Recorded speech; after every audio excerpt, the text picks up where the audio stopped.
جو اس کلام کی مخالفت کرے گا، جو اس کلام پر اعتراض کرے گا، جو اس کلام کے معنی میں تحریف کرے گا، جو اس کلام کو اپنے خواہشات کے تحت دبا ڈالے گا، اس کلام کی نافرمانی کرے گا، مطابق زندگی نہیں گزارے گا، ظاہر ہے وہ گمراہ ہوگا۔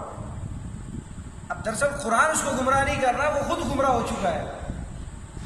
اب جو اعتراض کر رہا ہے وہ پہلے سے گمراہ تھا نا بھائی۔ اعتراض جو کر رہا ہے کافر کہہ رہا ہے مثال کے ذریعے، حالانکہ پہلے گمراہ تھا، اس کو مثال کے ذریعے بات سمجھائی جا رہی ہے، لیکن اس نے بجائے بات سمجھنے کے اعتراض کر دیا۔ اس کو کہتے ہیں گمراہی در گمراہی، ضلالت در ضلالت۔ پہلے اندھیرے میں تھا، مزید اندھیرے میں چلا گیا۔ مثال کے ذریعے اس کو بات کو سمجھنا چاہیے تھا، لیکن وہ مزید اعتراض کر کے مزید ضلالت میں چلا گیا، گمراہی میں۔ تو اس کو یوں تعبیر کیا گیا، اس مثال کے ذریعے بہت سارے گمراہ ہوتے ہیں۔ اب گمراہ وہ اپنی چوائس پہ، اپنی خواہش پہ ہوتے ہیں، اللہ نے ان کو گمراہ نہیں کیا۔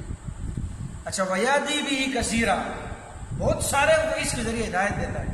جتنے ایمان والے ہیں، اطاعت والے ہیں، فرمانبردار ہیں، وہ سارے اس کے ذریعے ہدایت پاتے ہیں۔ اس کے ذریعے وہ جو ہے ان کی دنیا بھی سنور جاتی ہے اور آخرت بھی ان کے لیے ذخیرہ بن جاتا ہے۔ تو یہ عام سی بات ہے۔ پھر آگے اللہ نے فرمایا وما یضل به الا الفاسقین، بھئی اس کلام کے ذریعے، ان مثالوں کے ذریعے کوئی گمراہ نہیں ہوتا مگر فاسق، انکار کرنے والا۔ اب ویسے فاسق کا معنی تو ہر گناہگار آتا ہے۔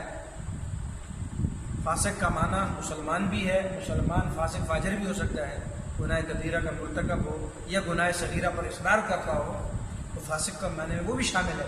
لیکن یہاں پر فاسق سے مراد منکر ہے، یعنی کافر ہیں جنہوں نے انکار کیا سراحت۔ اب دیکھیں آگے فاسق کی چند مثالیں آئی ہیں کہ فاسق کی نشانیاں کیا ہیں، لیکن یہاں جو ایک اعتراض ہے، اور ہمارا فریق جو ہے، ہمارا پڑوسی انجینئر محمد علی مرزا، اس نے اس آیت کو لے کر اپنے خوب سے باطن کا جو اظہار کیا، اور ہمیشہ کی طرح اس کوشش میں ہوتا ہے کہ کوئی الزام، کوئی مفروضہ بنائے اور اس کو علماء کے کھاتے میں ڈالے۔ کوئی مفروضہ گھڑے اپنی طرف سے، کوئی جھوٹ گھڑے اور اس کو علماء کے کھاتے میں ڈال دے کہ علماء نے اس کا معنی یہ کیا ہے، علماء تحریف کر رہے ہیں یا علماء یوں کر رہے ہیں۔ تو جھوٹا الزام علماء کے کھاتے ڈالنا، اس بیچارے کی روٹی اسی طرح ہضم ہوتی ہے۔ تو بہرحال اس نے اس کا معنی کیا کہ دیکھو جی، مولوی کہتے ہیں کہ قرآن خود نہ پڑھو، بخاری خود نہ پڑھو، گمراہ ہو جاؤ گے۔ بہرحال اللہ کا کلام پڑھنے سے کوئی گمراہ ہوتا ہے؟ بخاری نبی کی حدیث مبارکہ پڑھنے سے کوئی گمراہ ہوتا ہے؟ تو یہ مولویوں کے بنائے ہوئے مفروضے ہیں۔ اب اس قسم کا تاثر دے کر وہ کہنا یہ چاہ رہا ہے کہ یہ علماء قرآن سے، حدیث سے لوگوں کو دور کر رہے ہیں۔ بات سمجھ آ رہی کہ نہیں آ رہی؟ اس کا کلپ موجود ہے، یوٹیوب پہ بھی آیا ہے۔ تو اس نے یہ تاثر دیا کہ یہ علماء قرآن سے روک رہے ہیں، جبکہ اس احمق کو یہ پتہ بھی ہے کہ سب سے زیادہ جو قرآن کی خدمت کی جا رہی ہے وہ مدارس میں کی جا رہی ہے۔ کہاں کی جا رہی ہے بھائی؟ سب سے زیادہ مدارس میں قرآن کی خدمت کی جا رہی ہے۔ قرآن سب سے زیادہ کہاں پر پڑھا جا رہا ہے؟ یہ جو لاکھوں حفاظ تیار ہو رہے ہیں، یہ کہاں پہ تیار ہو رہے ہیں؟ یہ کون تیار کر رہا ہے؟ علماء تیار کر رہے ہیں۔ کون تیار کر رہے ہیں؟ علماء روک رہے ہیں۔ یہ کالج یا یونیورسٹیاں علماء تیار کر رہی ہیں، یہ کالج اور یونیورسٹی میں بچے قرآن حفظ کر رہے ہیں۔ کیوں جی؟ قرآن جو حفظ کیا جا رہا ہے وہ مدرسے میں کیا جا رہا ہے یا یونیورسٹی میں کی جا رہی ہے؟ بتائیں نا۔ تو پھر اس کا یہ کہنا کہ علماء قرآن سے دور کر رہے ہیں، اور علماء نے یہ دلیل دیا یضل به کثیرا، بہت سارے اس کے ذریعے گمراہ ہو جاتے ہیں، لہذا خود سے نہ پڑھو۔ اب ایک جھوٹا مفروضہ بنایا اور اس کو علماء کے کھاتے ڈال دیا، اور تاثر یہ دیا کہ یہ علماء قرآن سے لوگوں کو دور کر رہے ہیں، علماء حدیث سے، بخاری سے دور کر رہے ہیں۔ اب مجھے بتائیں یہ تاثر سراسر جھوٹ ہے کہ نہیں ہے؟ غلط ہے کہ نہیں؟ کس بیانی ہے کہ نہیں ہے؟ تو اب آئیں، اب علماء جو کہتے ہیں ان کا کیا معنی ہے اور اس بات میں کتنی سچائی ہے وہ میں آپ کی خدمت میں رکھ دیتا ہوں۔ اب دیکھیں اللہ رب العزت نے اس کتاب کو اتارا، کس زبان میں اتارا؟ کس زبان میں بھائی؟ غیر عربی کے لیے، غیر عربی کے لیے قرآن سمجھنے کے لیے بنیادی علوم، گرامر، کیا ان کی ضرورت ہے کہ نہیں ہے؟ بولے نا بھائی۔ غیر عربی کے لیے ہم یہاں بیٹھے ہم قرآن مجید کا ترجمہ سمجھنا چاہتے ہیں، تو کیا ہمیں گائیڈر کی ضرورت پیش آئے گی کہ نہیں آئے گی؟ سمجھنا تو بہت دور ہے، سب سے پہلے کہ قرآن کا تلفظ ہے، قرآن پڑھنا کیسے صحیح ہے؟ بولے نا بھائی، قرآن پڑھنا یہ تلفظ ہے۔ چھوٹے سے ہوتے ہیں والدین پکڑ کے لے آتے ہیں قاری صاحب کی خدمت میں، قاری صاحب بچے کو قاعدہ پڑھائیں، ناظرہ پڑھائیں اور بچے کا تلفظ ٹھیک کرائیں، اس کی حروف تہجی ٹھیک کرائیں۔ اب مجھے یہ بتائیں، کیا وہ بچہ جب قرآن پڑھ رہا تھا وہ قاری کا محتاج ہوا کہ نہیں ہوا؟ کسی گائیڈر کا محتاج ہوا کہ نہیں ہوا؟ یہ حروف کہاں سے ادا ہوتے ہیں، حروف حلقی کہاں سے ادا ہوتے ہیں، اس حرف کا مخرج کیا ہے، وہ قاری کا محتاج ہے کہ نہیں ہے؟ پھر جب اس نے قرآن پڑھا، حفظ کیا، اب سمجھنے کے لیے وہ عالم کا محتاج ہے کہ نہیں؟ یہ علماء کہتے ہیں۔ علماء اتنا یہ کہتے ہیں کہ بھئی بغیر گائیڈر کے اس کو نہ سمجھو، اس کلام کو ہر چیز کو سمجھنے کے لیے گائیڈر کی، ماہر فن کی ضرورت ہوتی ہے۔ بالکل اسی طرح قرآن کو سمجھنے کے لیے ماہر فن کی ضرورت ہے۔ اگر خود سے خود مجتہد بنو گے تو گمراہ ہوگے۔ اب اس بات کو اس انداز میں پیش کرنا کہ مولوی قرآن سے دور کرتے ہیں، یہ علماء سے سیدھا سیدھا بغض ہے کہ نہیں، جھوٹ ہے کہ نہیں ہے 100%؟ بات سمجھ آ رہی کہ نہیں آ رہی؟ اچھا، میں اس سوشل میڈیا کے توسط سے ایک سوال کرنے جا رہا ہوں اس کے فالوور سے، جتنے اس کے چاہنے والے ہیں۔ مجھے یہ بتائیں، ایک طرف سے اس کا دعویٰ یہ ہے کہ قرآن کو خود سمجھنا چاہیے، کسی کی ضرورت نہیں ہے، کسی مولوی کی ضرورت، کسی قاری کی نہیں ہے جی، بخاری اور قرآن کو خود سمجھا جائے۔ اچھا، اگر خود ہی سمجھنا ضروری تھا تو محترم تو نے پھر اپنی تختی بورڈ کیوں لگائی ہے؟ تو کیوں حروف تہجی سکھا رہا ہوتا ہے، الف با تا سا؟ یوٹیوب پہ کمائی کے لیے سکھا رہا ہوتا ہے؟ تیرا پھر کیا مقصد ہے؟ تو جو آگے 15-20 بندوں کو بٹھا کے قرآن مجید کی حروف تہجی ٹھیک کرا رہا ہے، الف با تا سا نقطے بتا رہا ہے، علامات بتا رہا ہے، تو اپنے سامنے 15-20 بندوں کو کیوں سمجھا رہا ہے؟ وہ خود حروف تہجی نہیں سمجھ سکتے؟ بات سمجھ آ رہی کہ نہیں آ رہی؟ ان کو خود نہیں پتا چل سکتا کہ اس کا مخرج کیا ہے اس حرف کا، تو کیوں سمجھا رہا ہے؟ باوجود اس کے کہ تجھے خود پتا نہیں ہے، باوجود اس کے کہ تو خود دین کے متعلق ان پڑھ ہے، بنیادی علوم سے تو ناواقف ہے، تجھے اصول کا پتہ ہی نہیں ہے اور تو سمجھا رہا ہے۔ جن کو پتہ ہے، گائیڈر رہے، جنہوں نے 16 سال زندگی کا عرصے لگا دیا قرآن و حدیث اصول سمجھنے میں، انہیں تو اختیار نہیں سمجھانے کا۔ لیکن جس نے کبھی مدرسے کا منہ بھی نہ دیکھا ہو، جس کو دیکھ کے قرآن کریم پڑھنا نہ آتا ہو، عربی عبارت دیکھ کر پڑھنی نہ آتی ہو، اس کو تو مکمل اختیار ہے، 30 ہے، لائسنس یافتہ ہے وہ۔ بات سمجھ آ رہی کہ نہیں آ رہی؟ اگر خود سمجھا جا سکتا ہے تو محترم پھر آپ کیوں سمجھاتے ہیں؟ وقت ضائع کرتے ہیں، دکھلاوا کرتے ہیں، ریاکاری کرتے ہیں، یا پیسے ملتے ہیں؟ کیا معاملہ ہے آپ کا؟ تو سمجھ میں یہ آیا کہ جیسے 10-15 بندے تیرے سامنے بیٹھے محتاج ہے سمجھنے کے، میرے بھائی اسی طرح تو خود محتاج ہے عالم سے سمجھنے کے لیے، تو خود محتاج ہے۔ ہمارا سوال بنتا ہے کہ نہیں بنتا؟ تو جواب تو اس نے دینا نہیں ہے اور یہ دے بھی نہیں سکتا۔ اللہ اس کو سمجھ عطا فرمائے۔ تو میرے بھائی بات یہ ہے، علماء کرام جب آپ کو کہیں گے کہ آپ ماہر فن سے سمجھیں اور عالم بعمل سے سمجھیں، جو قرآن اور حدیث کے اصول سے واقف ہے اس سے سمجھیں، دیانتدار آدمی سے سمجھیں، تو اس کا مطلب یہ ہے کہ آپ اس کا فائدہ ہوگا، نقصان سے آپ بچیں گے۔ اب مجھے ایک بات بتائیں، اب جی جو ٹرینڈ چلایا کہ جی بخاری خود سمجھو، جی قرآن خود سمجھو، جی آسان ہے، ترجمے لکھ دیے علماء نے۔ ابھی کوئی رافضی اٹھے، متا کا خواہشمند اٹھے اور وہ بخاری سے حدیثیں پڑھنا شروع ہو جائے کہ نبی علیہ السلام نے متا کی اجازت دی تھی، بخاری میں حدیث ہے کہ نہیں ہے؟ متا کی اجازت کی حدیثیں وہ پڑھنا شروع کر دے، سیاہ ستہ سے احادیث روایتیں پڑھنا شروع کر دے، اس کو ناسخ منسوخ کا نہ پتہ ہو کہ بھئی یہ حدیث پہلے کی ہے، بعد میں ناسخ حکم آ چکا ہے، اسے ان بنیادی قواعد کا پتہ ہی نہ ہو، وہ صرف متا کی حدیثیں پڑھتا رہے اور کہ میں تو حدیث کے مطابق عمل کر رہا ہوں۔ مجھے بتاؤ وہ ہدایت حاصل کر رہا ہے یا گمراہی حاصل کر رہا ہے؟ بولے نا بھائی، گمراہی حاصل کر رہا ہے نا۔ کیوں؟ بخاری نہیں پڑھی اس نے، اللہ کے نبی کا فرمان نہیں پڑھ رہا، وہ اللہ کے نبی کے فرمان پڑھ کے کیسے گمراہ ہو سکتا ہے؟ وہ اس طرح گمراہ ہو سکتا ہے کہ جب وہ ناسخ منسوخ کی تمیز نہیں کرے گا، جب وہ کسی ماہر سے اس علم کو سیکھے گا نہیں۔ بات سمجھ میں آ رہی ہے نا؟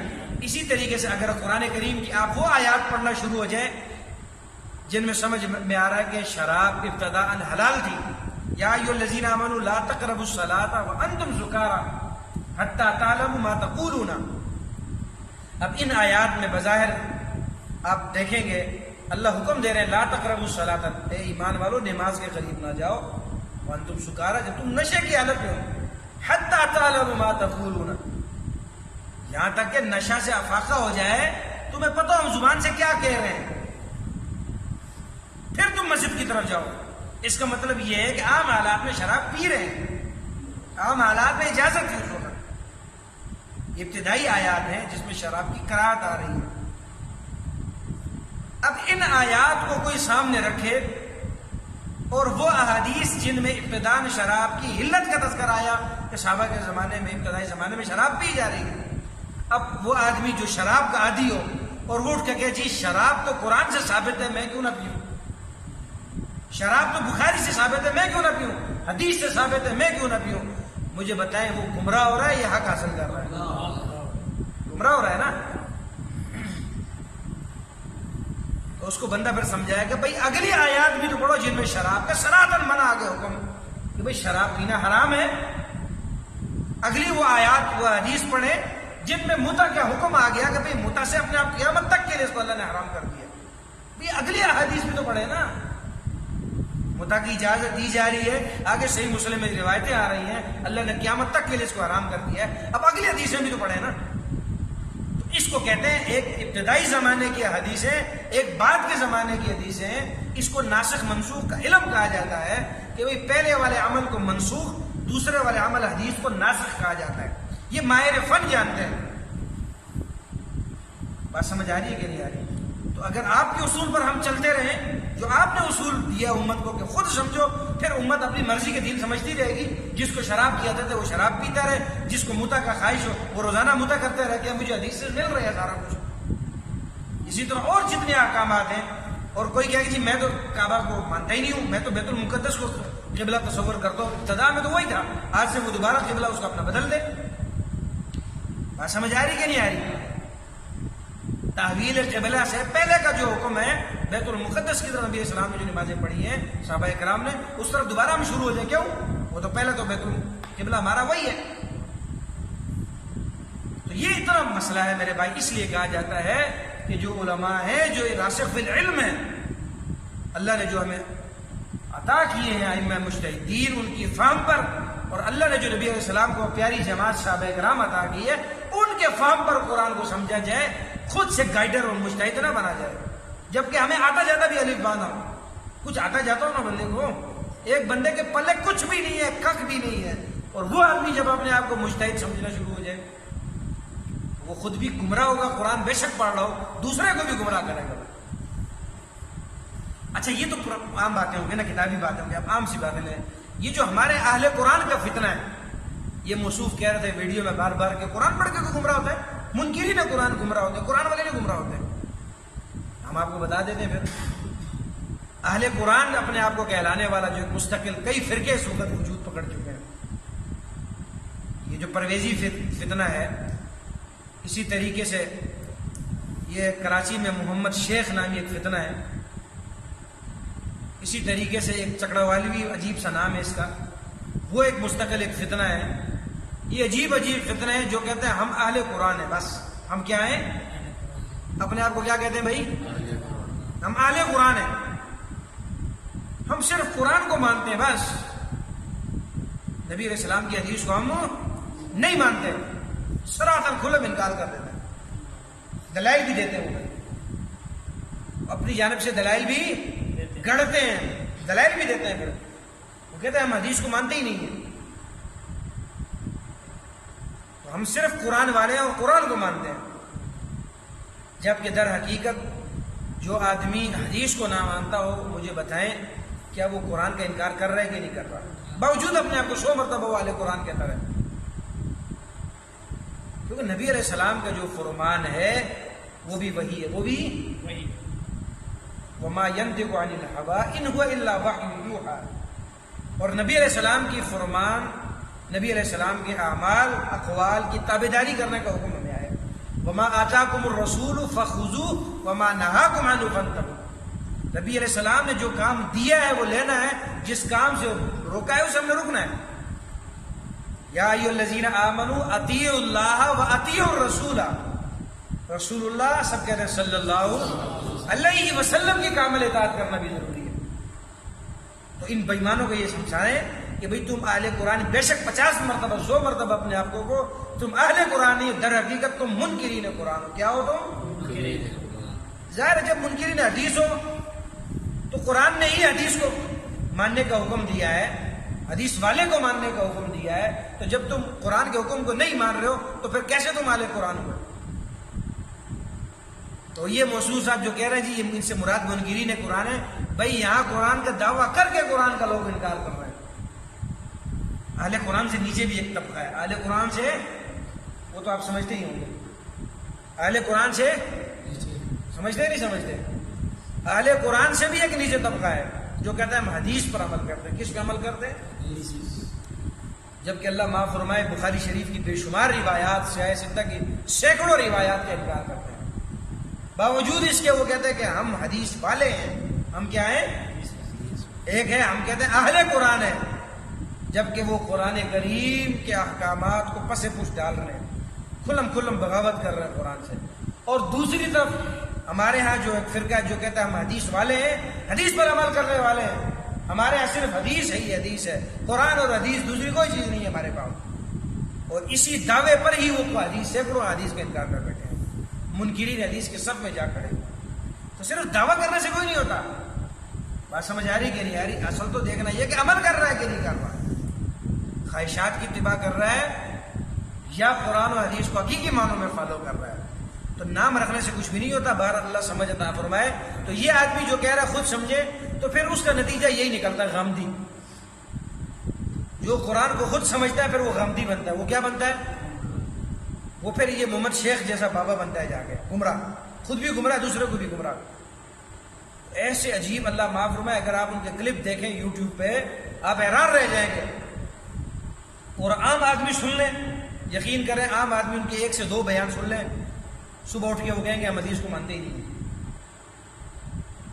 ایسے ایسے اعتراضات، ایسی ایسی باتیں، آپ حیران رہ جائیں گے. جب علماء کہتے ہیں نا بھائی حدیث نبی علیہ السلام کے قرآن کی تشریح ہے، وہ آگے سے فوراً کہیں گے جی قرآن نے خود کہا کہ یہ مبینات ہیں، واضح ہیں، الف لام را تلک آیات القرآن و کتاب مبین. کتاب مبین ہے تو اس کی وضاحت کی کیا ضرورت ہے؟ تشریح کی کیا ضرورت ہے؟ یہ تو تمہارا مولویوں کو بنایا مفروض ہے. اور عجیب عجیب باتیں ہیں. انا نحن نزلنا ذکر کا معنی کہتے ہیں یہاں ذکر سے مراد قرآن نہیں ہے، ذکر سے مراد عام ذکر مراد ہے. مولویوں تم نے تعریف کی، تم نے ذکر کا معنی قرآن کر کے تعریف کی قرآن.